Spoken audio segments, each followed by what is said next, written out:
Greetings, and welcome to the very first episode of Evo Says. Because I create videos on fairly dark topics such as the Third Reich, my comment section usually looks like this. I wanted to have a video where I can talk to you, my alert viewers, answer some of your questions and comments, and where we could come together as a community and enjoy our shared passion, history. I should have made this when I first reached 1,000 subscribers, but back then it somehow did not feel real.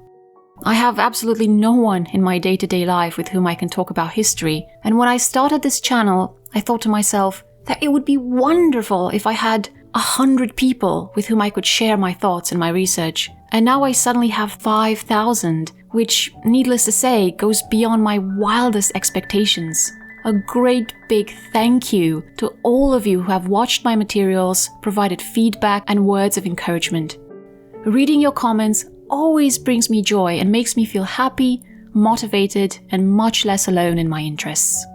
So, without further ado, I have a few comments which I wanted to answer.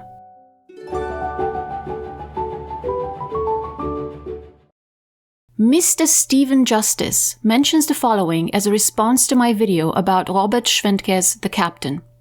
Willi was a decorated soldier of the Fallschirmjäger. Trust me, he had killed before Emsland. In fact, he was probably quite desensitized to violence and death by then.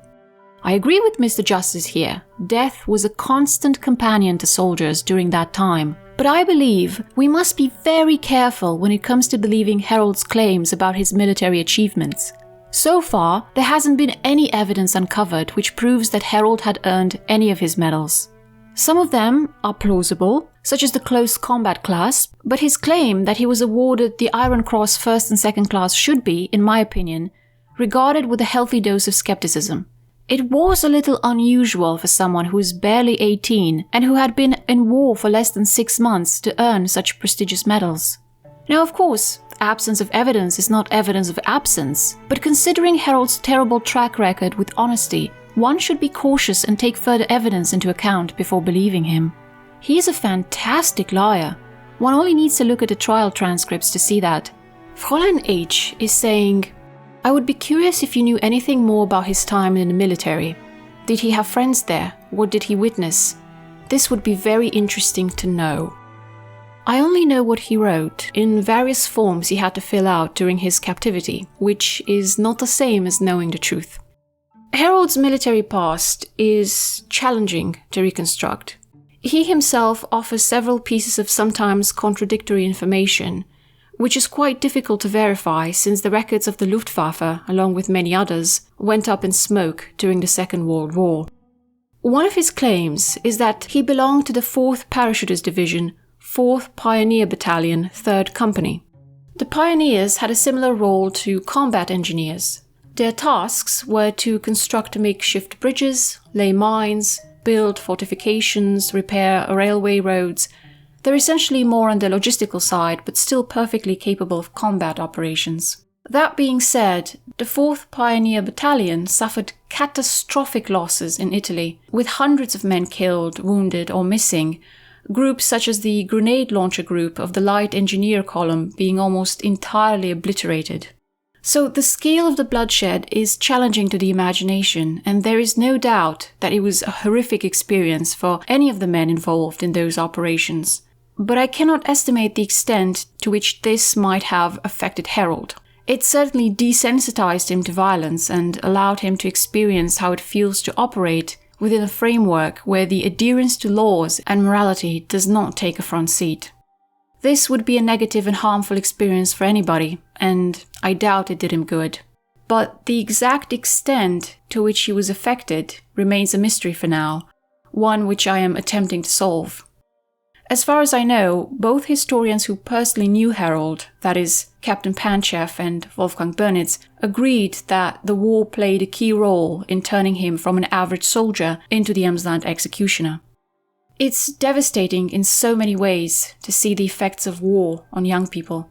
You send a physically healthy 18-year-old to war, and he's full of energy and ambition and enthusiasm, and by the end of it he's full of scars and has a crippled finger, and he's boiling with anger and cruelty and fulfills his worst potential.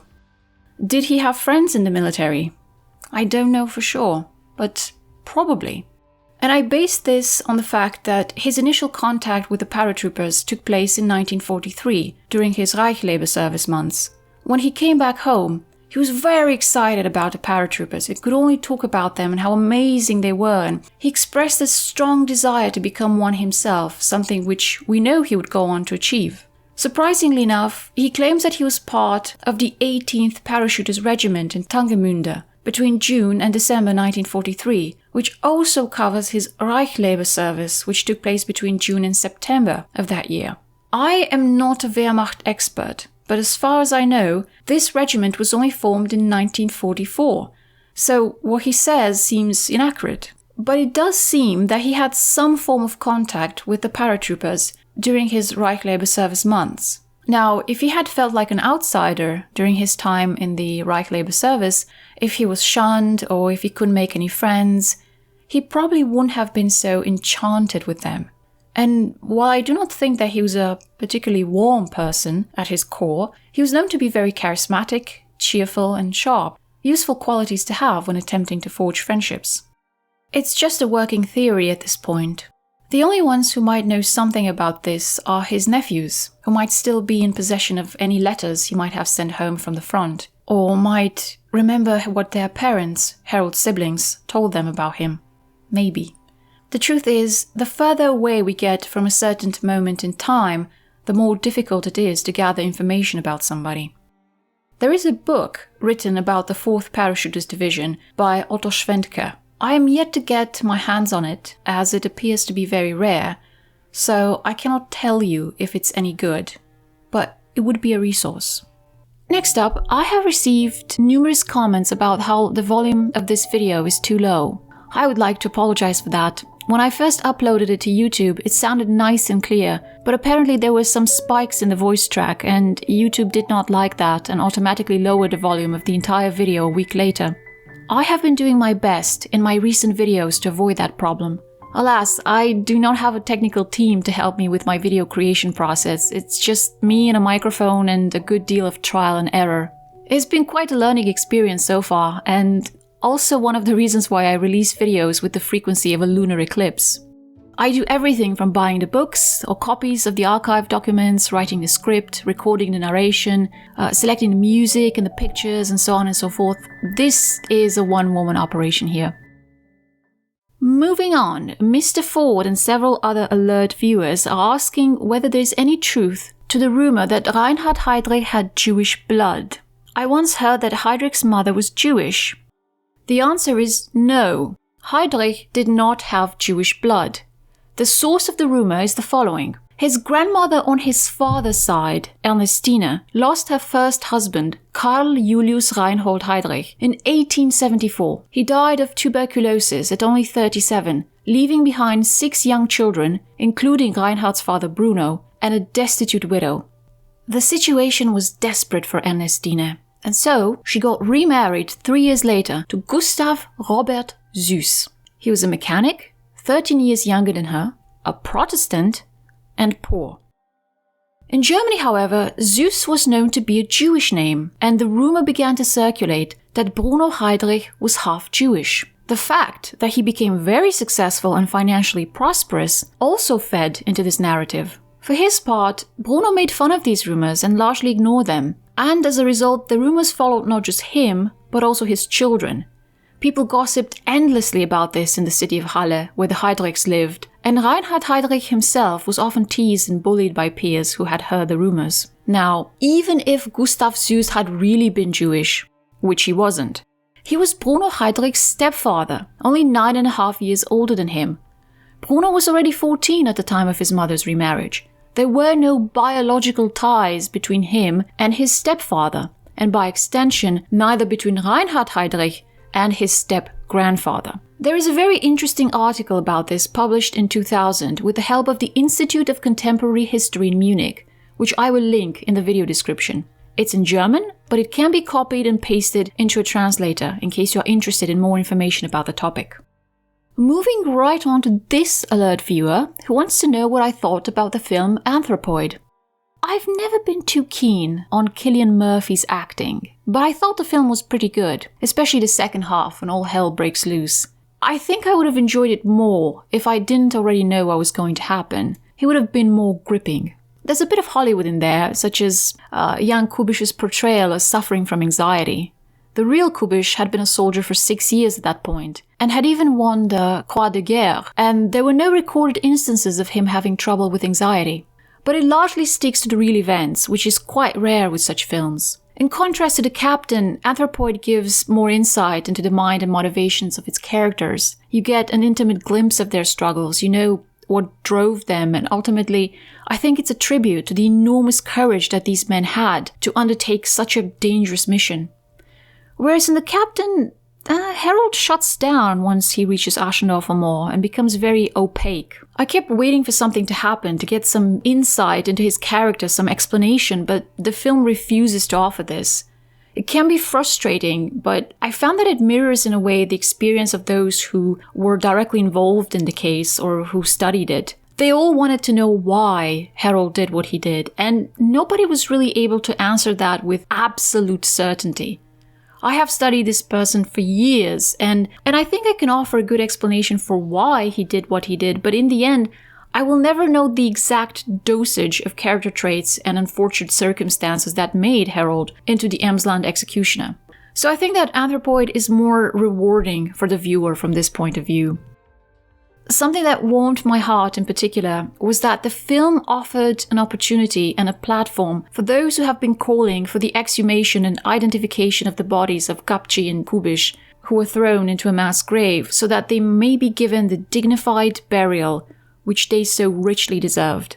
It's always wonderful when films have this kind of impact, and I hope they succeed in finding and honoring these men. Mr. Mick Smith makes an excellent point when he writes the following. Lena's spoken words in her own upbringing in pre-war Germany is harsh and raw and extremely critical, but are her own views any different to how most of us in this 21st century think about migrants coming to settle and live in our own land? I think not. Amazing story though. Mr. Smith is right when he points out that the xenophobia and intolerance espoused by Lena are very much alive today in attitudes against immigrants, which is why I think it's so important to illustrate where this kind of intolerance inevitably leads if it is allowed to grow unchecked. Because if history had a natural shape, it would be a circle. For the end of this episode, I have something special for you. While researching the Harold case, I found an article in the yearly historical paper of Lunzenau from 2006, and I found it thought-provoking and touching, and I would like to share it with you. The author of this article is describing one of his most cherished memories as a young German soldier in the Second World War. He called it Acting Humanely in Inhuman Times, autumn 1943. His name was Manfred Schuricht. He was 22 years old at the time the story took place. His passion was music, but his parents, and especially his grandfather, had insisted on a more solid career path, and so Manfred, a gifted student, had pursued and completed a gymnasium. Back then it was very rare for children to study above the 8th grade. Manfred had a promising future ahead of him, provided he survived the war, of course. In the autumn of 1943, he was on the Eastern Front in Russia.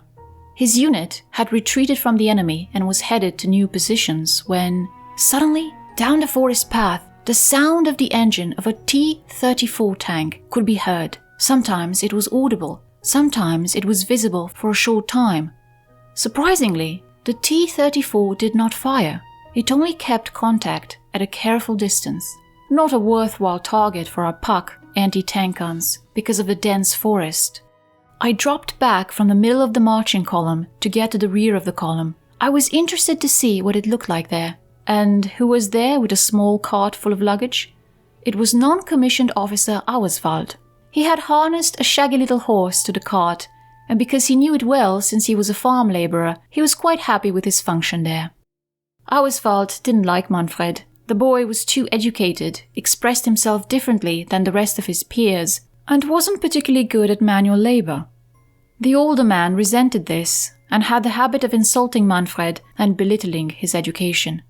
In return, Manfred, who was a gifted mimic, shot back by imitating Auswald's stutter behind his back. The two marched side by side in uncomfortable silence until they reached a deserted village, where the units split and found shelter for the night.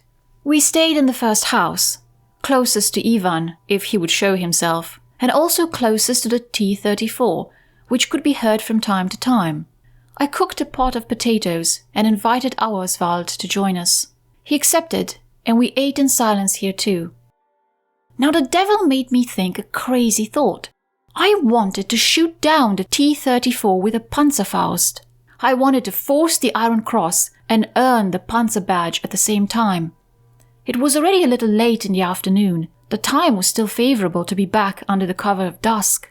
When we had eaten the potatoes with a little salt and some canned minced meat, I asked Auswald for the Panzerfaust on his little wagon and told him what I had in mind. He refused curtly. Then he asked, "Have you ever even shot a Panzerfaust before?" "No, I haven't," admitted Manfred.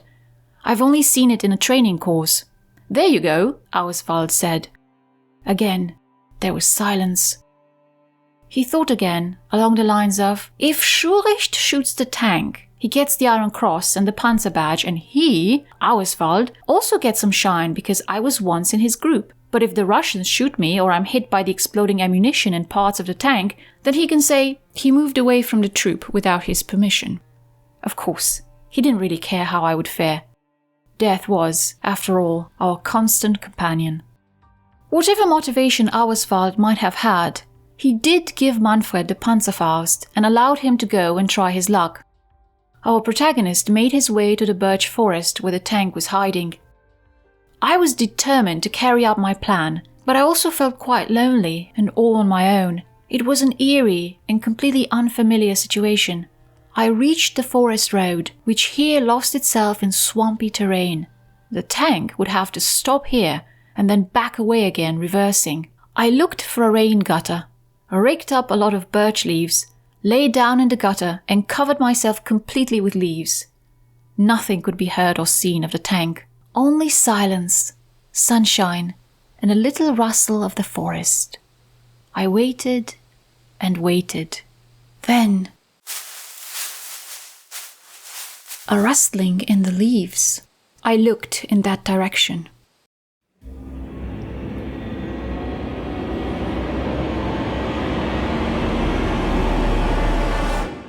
Two Kofas swooshed across the path. They were running around in circles, playing with each other. They were not at all shy. They had certainly never seen a human before, and I had never seen a gopher before. They disappeared, just as they appeared. Again, I waited. What will happen if the tank strays from the path a little? If perhaps it tries to turn around? It will crush me in my hiding place without its crew even noticing. I had seen it many times before, from our assault gun tanks. How Russian soldiers and their protective hulls suffered the same fate.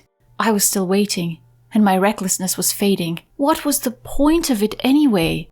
The Iron Cross First Class and the very rare Panzer badge. I loved nature, flowers, butterflies, and I rejoiced in my chances with girls. I was happy to be so young. All this came to my mind when suddenly the tank drove up in the forest. Now it was about to come and would have to stop in front of the swampy terrain. Then it was my turn. Then I had to act. The T-34 was coming, and it seemed incredibly big to me from the ground, from the so-called frog perspective. Then it stopped, a little further away than I had calculated, about 30 meters. At the same moment, the flap at the top of the tower opened, and an armored soldier appeared at chest height. He stretched his arms sideways, took several deep breaths, and pulled the cloth flap with the rubber bulges off his head. He ran his hands through his hair, which was about 5 centimeters short, not shorn bald as usual. I could hardly believe it. It was a girl, and about my age. She turned to the left with laughter and a few joking words and got an equally jolly answer. From his hideout, Manfred did not even dare to breathe. Next to the tank, he could also see an armed Russian escort on foot, something with which he did not reckon with in his initial calculations. Then the soldier dived down into the tank, came right back up, and held a button accordion in her hands, a bayan, as the Russians call it. She handed it to the left, 2 hands reached out to her and took the bayan away. Then there was an expectant silence. A birch tree, which the tank had bent with its left side, swayed a little. Surely the accordion player had sat down on the trunk. I could not see him. Silence again. Then the melancholy Russian melody sounded. It suited the birch forest, the landscape, the sunny autumn day. I remembered how much I had wanted a Horner accordion from my parents when we lived in Zwickau. I didn't get the accordion. First learn to play the piano properly. You have enough to do with that, my father said. At the second verse, singing could be heard from the tank, male voices. The female soldier joined in and dived into the tank. I listened for about a minute. It was beautiful, and by comparison with us German soldiers, the singing was so much better. With us, there was no more laughter either. We had lost our laughter without really being aware of it. My inner voice said to me, "Are you going to shoot or not?" The opportunity was unrepeatable. I decided, I won't shoot. The accordion, the girl, the peaceful sunny autumn day, the silence, no. You can't destroy something like that. In a flash I got up, ran hastily up the steep slope in the dense undergrowth. No one had noticed me. No shot was fired. I could still hear the melody and the singing. When I reached the top, the tank slowly reversed to look for more favorable terrain. Upon Manfred's return, Auswald saw the still intact Panzerfaust and asked him what had happened. Naively, the young man told him the truth. He tried describing the scene and how he felt and how wrong it would have been to destroy something like that. The NCO exploded in rage and began to threaten Manfred. He was a coward, he screamed. If the tank caused casualties among the German lines, it was his fault.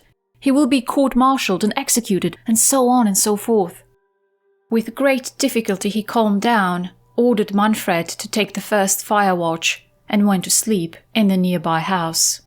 Manfred spent 2 agonizing hours in a state of fear, debating with himself what to do. He was certain that his NCO would talk sooner or later, and then he could well lose his life. He hadn't attacked the enemy when he had the chance. This was a serious military offense. He thought about deserting, about surrendering to the Russians. When it was time to switch watch with Auswald, he was dryly informed by him, still in a sour mood, that he should also take the next watch. It was a bit unfair. Sleep was a precious commodity among soldiers. His nail-biting continued. Close to dawn, his thoughts were interrupted by 2 Ilyushin planes who flew very low to the village, probably looking for German positions. At first, they appeared to melt into the horizon, but they were almost immediately back, having spotted their German prey. They fired onto the houses and dropped bombs, one of which landed directly on the house where Auswald slept. Manfred ran to see if he could still save him. Beams were crisscrossed, the thatched roof was on fire. Auswald was not to be seen. But there, under the half-broken oven in the clay and between the beams, a hand. The uniform jacket was visible up to the elbow. To save Auswald was impossible and pointless. He had crawled under the oven in a flash, into the hollow space where the Russians let their chickens spend the winter in the warm room. The old fox could not have known that the oven would break down, spilling and crushing him. Auswald had perished, and with him Manfred's secret. His bullying had cost him his life. If he had taken the fire watch from Manfred as he was supposed to, then the roles would have been reversed. Because of the acrid smoke, I tied the little horse in front of the small cart with the luggage and ran to get away from the burning house. On the way, I stopped, stroked the little horse's head, gave him a kiss on his velvety soft, warm horse nose, put my face into the thick mane, wrapped my arms around his neck, and tears came to my eyes. My nerves were going after all I had been through. Only now did I realize that I was free, and no one was going to hang me or shoot me. I had only acted humanely in an inhuman time. I can keep my medals and my comrades will continue to survive death and the devil with me. We could not have foreseen what lay ahead. Death and the devil triumphed all along the line. But Manfred survived, even if a Russian grenade would claim his left eye, and the accordion became his profession. For many decades, he would continue to delight Saxony with his music. And after many years of searching, he would even end up finding the melody he had heard on that fateful day. It's a Russian folk song called I'm Going to the River. He ends his recollections thusly. There are more beautiful and higher things to fight for than honor and success in this world. Truth, loving one's neighbor, and justice.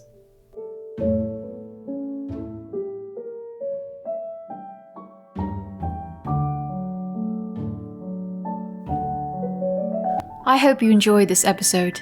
Let me know if you have any questions about the topics I covered in my videos, and if you'd like to hear more tidbits from my research in the next installment of this series.